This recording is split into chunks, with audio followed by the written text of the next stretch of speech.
Yeah. Hello. This speech is about the trips to Wellington my family has been on in the past year or six. I'm going to tell you about the magical moments that happened on these trips. Our first trip is the main point. Hence we're going to Wellington Zoo.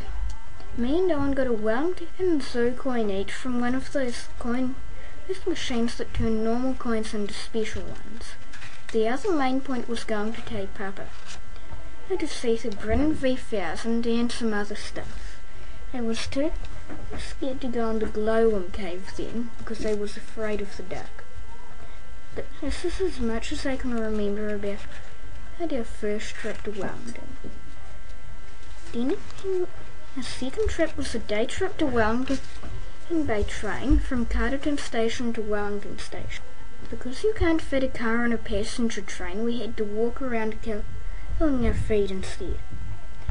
In the middle of our trip, we went on a tour of Parliament, which included a basement area with a view of its flash shock absorbers. We also saw the rooms at different parties like National and Labour debating. Then we killed our feet walking around more shops, but me and Don were allowed to buy something. I don't remember Mum and Dad buying anything though. And we were on our way back to Granny and Granddad's house outside Carterton. Our third trip was to see a show that was on at the time called Stomp. It was basically a percussion show with homemade instruments and an urban background, but still entertaining.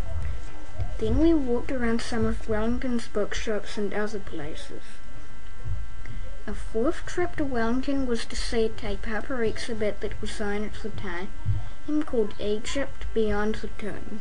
It included mummies of snakes, baboons, humans, and it had a sarcophagus, which is a case that it is specially designed for mummies to be put in. Then we went on a twin-hull ferry that can't really be called a catamaran and can't really be called a ferry. It went past Solom's Island to a Batoni pier. On the way back, we met Liana's family, who was staying for the day on Solom's Island. I hope you have enjoyed hearing about the magical moments that happened on these trips.